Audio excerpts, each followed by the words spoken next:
So I know we've had some fun talking about the nuts and bolts of where you came from, how your art comes to be, and all that stuff. But I have a lot of segments here at the end that are really fun, and I think you'll enjoy these.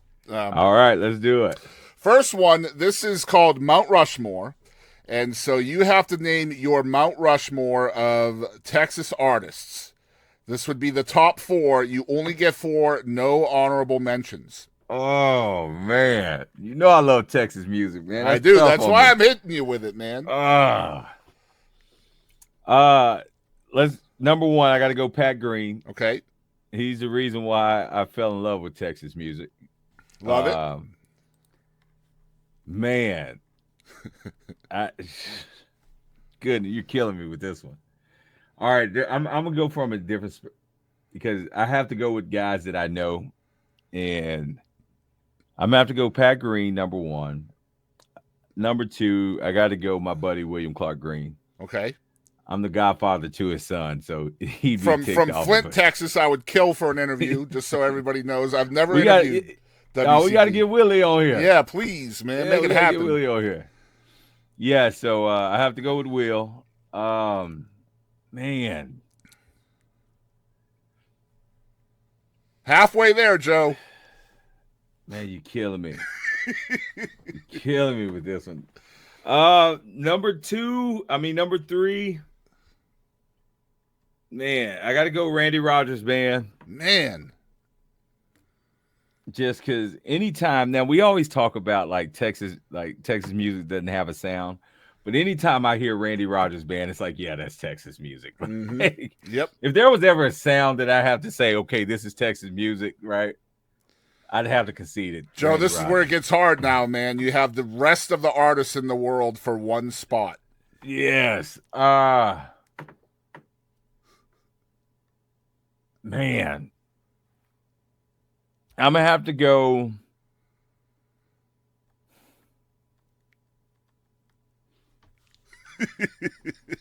Man, so here's I feel like I should name some older guys because they were founders, right? Yep. But people are going to hate that I say this, but I'm going to have to go, well, not hate it, but because I didn't name older guys like a Willie or anything like that, I'm going to have to say, I'm going to have to go with Josh Abbott band. Damn, I like it. Yeah. And the reason why is because Josh Abbott band, I'm really close to a lot of the guys, and probably the most important thing about it, Josh Nam gave me a lot of opportunities that I'm truly grateful for. But even more so, they truly transcended Texas music to another atmosphere. Yeah. They brought it to the whole country, too. Yeah, they really did. I mean, Pat did it, obviously, with Wave on Wave. And Randy as well. But, man, Josh Nam, when they took it, at one point in time, I don't think there was anybody bigger than Josh Abbott band, even as Pat was at his biggest and Randy was at their biggest. I agree. So I have to give it to them. I love that. That's a great four, man. Pat Green, William Clark Green, Randy Rogers, and Josh Abbott. Love it. Yeah. That's a great foursome. Yeah. Well done. All right, so we're going to play What the Heck with Big Joe Walker. The way this works is you have to turn your filter off here, okay? So the very first thing that pops into your brain is what comes out your mouth, okay? Okay. And I'm going to give you 5 rapid-fire questions. Okay. All right, here we go. You ready for this?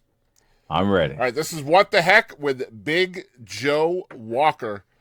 What happens if you get scared half to death twice? You dead? You think so? I'm just going death times 2, half death times 2 equals 1 death. You got to look at math, though, right? Because unless they happen at the same time, if you get scared half to death twice, it would have to happen right at the same time for you to die, I would think. Otherwise, the half to death the second time still leaves you with quarter of a life. That's a lot of math there, Boston Chris. Oh, man. All right, so number 2, you can listen to one artist for the rest of your life, but once you pick that one artist, no other artists exist. Who are you listening to? Stevie Wonder. I love it. That's the second time that name has been on there. I love that. 100%. Yes, I like that. All right. Number 3, would you rather eat a handful of hair or lick 3 public telephones? Handful of hair. I'm there with you. I could drink something to get it down, right? Yeah, yeah.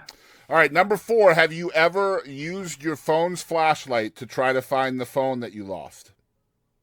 No. You didn't have to think about it. I've done that at least twice, sadly.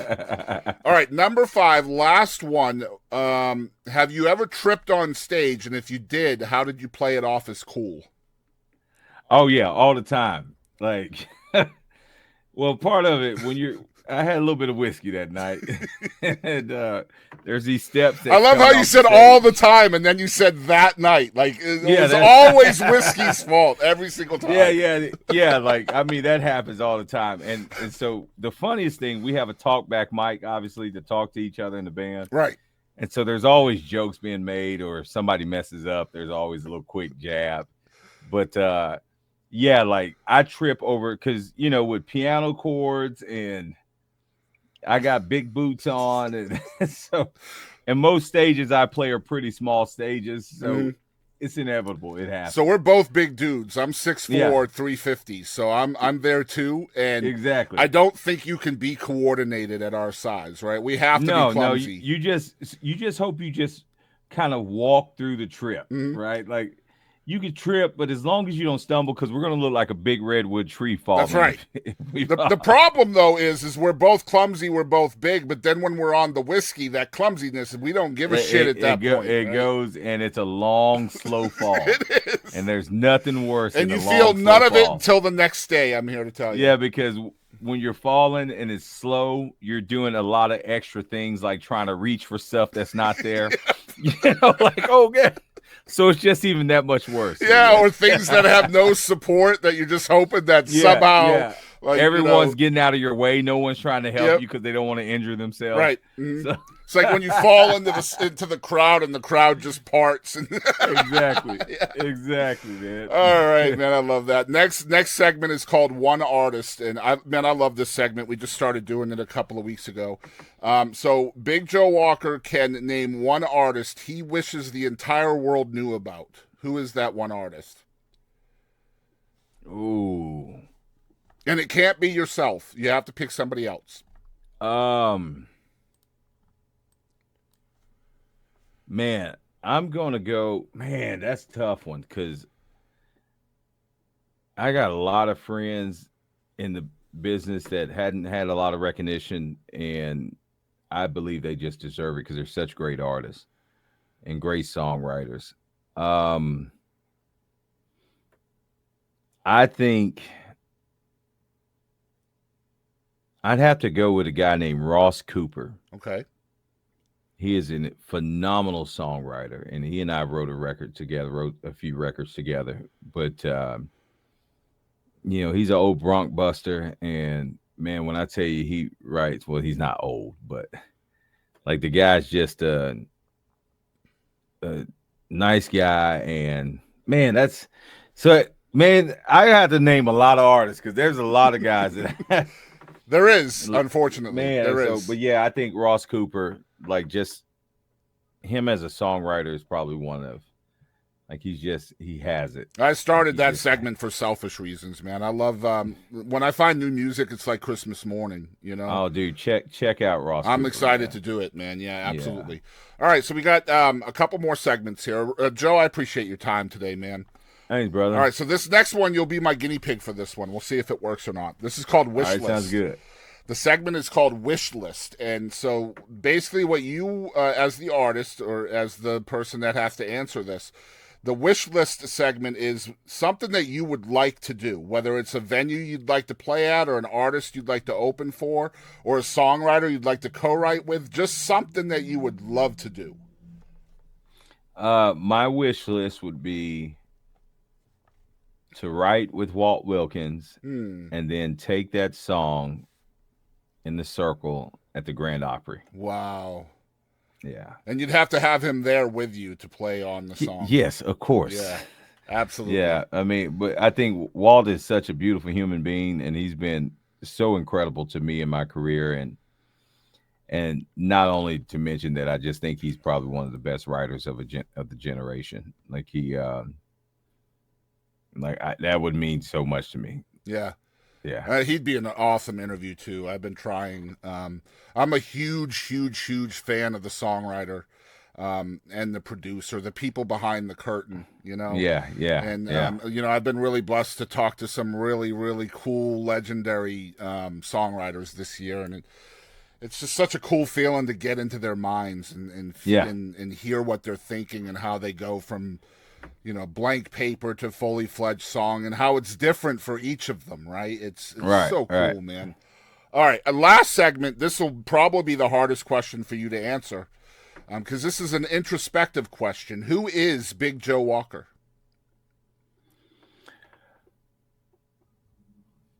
I think Big Joe Walker is a person that truly believes in making music that's good for the soul. That's when you listen to a Big Joe Walker record, he's going to be a friend that can be there for you. He's tough, he has grit.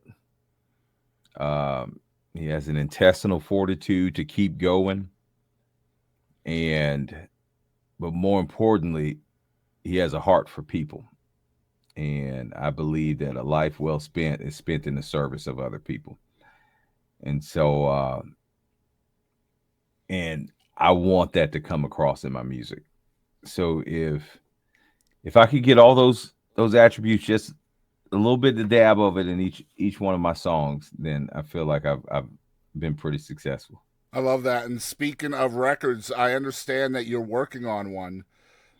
Yeah, we released cowboy stuff late last year, and Great song, by the way. thank I've you, I played it on my appreciate it. shows.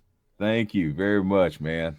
And so yeah, we're releasing. So we'll get ready to release every single month. We're going to try to release a new song, and then at the end of the year, that'll be the full record of it. Nice. So, but Remind me what the name of the record is, because I know it was like a play on words. I forget what it was. Yeah, the record's called Country Versal. Yes, Country Versal. Yes. Yeah, and so it's spelled country and versal, and so the record is based off of because man, if you listen to social, there's just so much backlash over people making country music or what's country music or anything. So this record is all country versal, right? So it's just I'm calling it country, and some records might not sound like it's country, and that's going to be the controversial part of it. But this record is meant to really get people to start thinking about, take the music for what the music is, and not what box is supposed to fit in. I thought it was a brilliant name for and I'll tell you why. Obviously, the play on words here is for the word controversial, right? Countryversal. Right. But if you really look at it, it can also be in replacement of universal. Well, that was going to be the other point for it. Yes, yeah. And I was sure. like, man, that's the perfect way to describe Big Joe Walker's music, is universal. Man, I appreciate that. Yeah. So I love that. So where can folks follow along with everything you have going on, man? Yeah, I mean, please follow me on all socials. I don't know what's going on happening with TikTok, but we're on TikTok. We're on TikTok and Instagram, Facebook. Everything's at Big Joe Walker. Mm-hmm. And you can find me there and find out all of our show dates. Love for you to come out and just please, tell people about the record, listen to the record, add it on your playlist, and come to shows. If you have a place where you think we need to play, please let me know. Like, we'll try our best to get out there and make it happen. And if you're a big fan, the best way you can support, in my opinion, I'm sure Joe might agree, is number one, buy the record in person or on the website, which is bigjoewalker.com. That's the first way.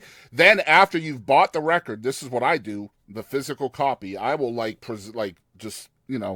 present it or display it somewhere. And then I will stream the record whenever I want to listen to the songs. That way the artist is getting it twice.